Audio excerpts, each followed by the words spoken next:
Bung Teguh ya, mantan Presiden Bank Universitas Warman.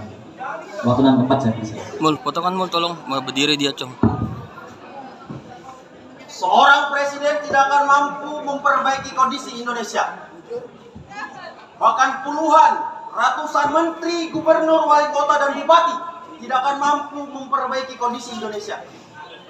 Bahkan ratusan juta rakyat Indonesia pun tidak akan mampu memperbaiki kondisi Indonesia. Sebelum kita semua mencintai Indonesia, memikirkan Indonesia, dan menggerakkan segenap potensi yang ada di Indonesia. Untuk Indonesia dengan merah putihnya, untuk harapan yang setinggi-tingginya, dan untuk rakyat yang sekecil-kecilnya. Hidup mahasiswa! Hidup mahasiswa! Hidup rakyat Indonesia! Hidup! Assalamualaikum warahmatullahi wabarakatuh. Yang kami hormati Anda senior, narasumber, kawan-kawan yang masih bertahan selarut ini, saya ucapkan terima kasih sebesar-besarnya. Puji syukur kita panjatkan kepada Allah Subhanahu wa Ta'ala yang memberikan kita kekuatan, menyatukan frekuensi kita untuk tetap bertahan selarut ini untuk memikirkan bangsa ini.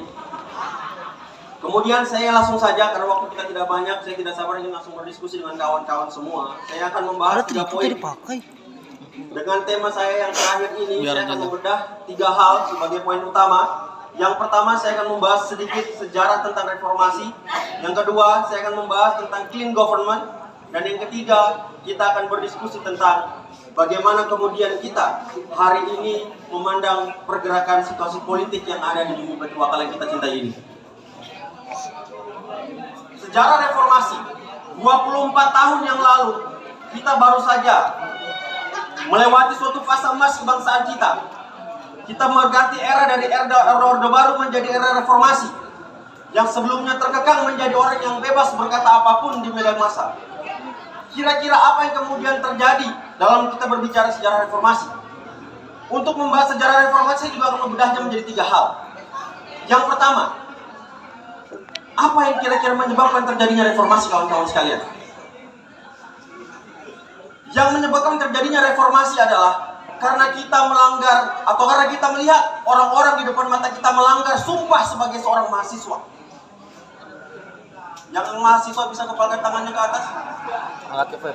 Aku bukan mahasiswa lagi dulu. Yang masih coy. Tapi banyak alumninya Kanda ya. Saya ingin kemudian mengulangkan sumpah yang sering kita ucapkan di setiap jalanan, di setiap agenda-agenda kita yang membuat kita ingat kepada siapa kita berjuang. Sumpah mahasiswa Indonesia. Kami mahasiswa Indonesia bersumpah bertanah air satu, tanah air tanpa penindasan. Kami mahasiswa Indonesia bersumpah berbangsa satu, bangsa yang gandrung akan keadilan. Kami mahasiswa Indonesia bersumpah berbahasa satu, bahasa tanpa kebohongan, bahasa tanpa kemunafikan. 24 tahun yang lalu adalah puncak dari pelanggaran dari atas sumpah-sumpah yang kita sebutkan tadi. Penindasan di mana-mana, ketidakadilan di mana-mana, bahkan kebohongan terpampang nyata di depan mata kita. Lalu kemudian 3 hal itulah yang kemudian berkumpul menjadi suatu energi besar, menggerakkan pemuda dan rakyat dari seluruh Indonesia dan menumbangkan sebuah rezim yang saat itu bahkan kata mustahil untuk bisa ditumbangkan, bahkan dikatakan atau dibicarakan saja orang takut. Tapi ini berbicara tentang keyakinan, berbicara tentang keimanan kita. Makanya perubahan-perubahan yang akan terjadi ke depan tergantung seberapa kuat keyakinan kita. Ini berbicara sejarah. Lalu pisau kuda yang kedua tentang reformasi atau berbicara tentang sejarah reformasi. Kira-kira apa yang menjadi amanat dari reformasi, kawan-kawan sekalian? Yang pertama, reformasi 24 tahun yang lalu itu menuntut adanya evaluasi kepemimpinan nasional negara Indonesia yang membuahkan runtuhnya rezim Orde Baru yang dipimpin oleh Jenderal Soeharto. Tuntutan utamanya adalah mengadili Soeharto dengan seadil-adilnya.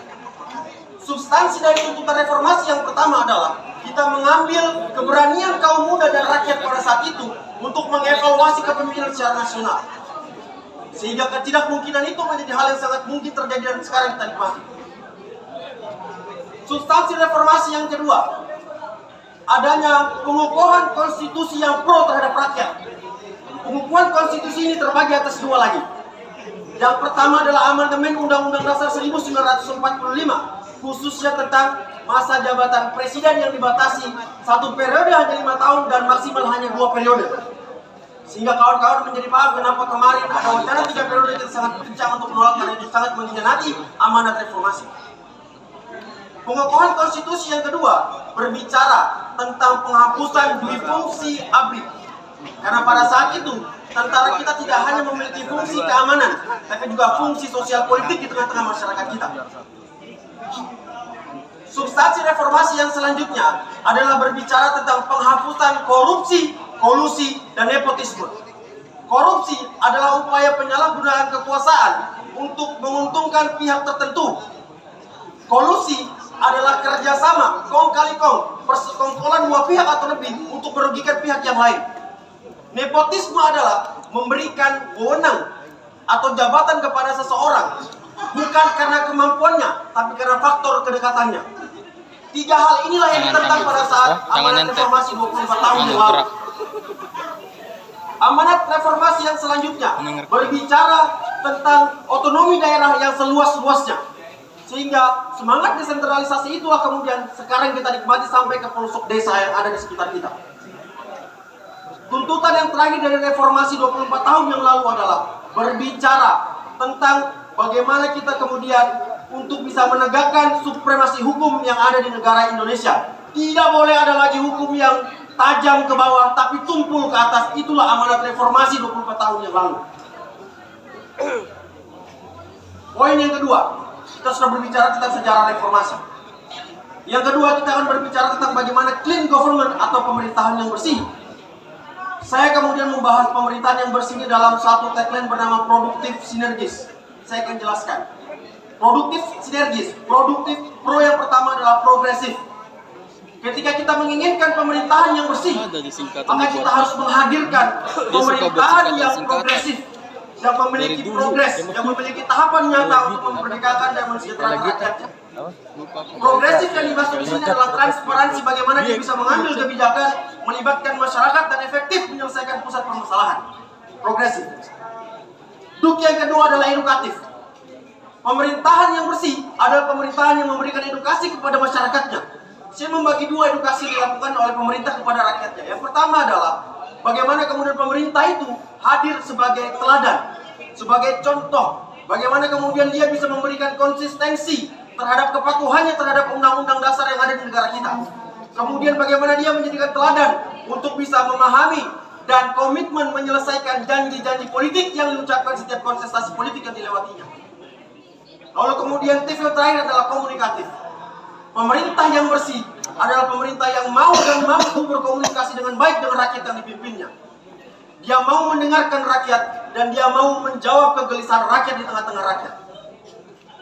Dan poin yang terakhir, saya ingin menyampaikan bahwa bagaimana kemudian hari ini kita kaitkan dengan kontestasi lokal yang ada di Bumi Patiwa kali ini. Berbicara tentang politik, terlalu sempit rasanya kalau kita hanya membahas tentang politik parlementer.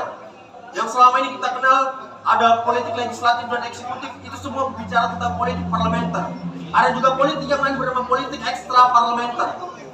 Politik ekstra parlementer inilah yang kemudian yang tadi dijelaskan oleh pemerintah sebelumnya bahwa ada kegiatan-kegiatan mengadvokasi, advokasi litigasi dan advokasi non litigasi. Advokasi litigasi yang kita lakukan selama ini tidaklah maksimal, itu kenapa tadi disampaikan oleh pembicara sebelumnya. Advokasi non litigasi yang dilakukan selama ini adalah aksi turun ke jalan, dari mana itu menjadi identitas dan senjata terakhir bagi mahasiswa dan kaum rakyat yang lain. Advokasi litigasi inilah yang kemudian harus kita galakkan kembali. Kita sebagai rakyat Indonesia punya hak yang konstitusional untuk membela rakyat, membela diri di hadapan hukum, karena memang di hadapan hukum kita semua sama. Komunikatif. Yang terakhir adalah sinergi. Kita berharap kemudian pemerintahan yang bersih tidak hanya progresif, tidak hanya edukatif, tidak hanya komunikatif, tapi juga mampu bersinergi dengan berbagai elemen yang ada dalam pembangunannya. Baik itu kalangan pemuda, baik itu kalangan pengusaha, baik itu kalangan aparat yang lainnya. Mereka bersatu padu, bersinergi, membangun pemerintahan yang baik dan bersih untuk mensejahterakan rakyatnya. Di akhir, saya ingin menyampaikan bahwa 24 tahun reformasi bukanlah seremoni belaka.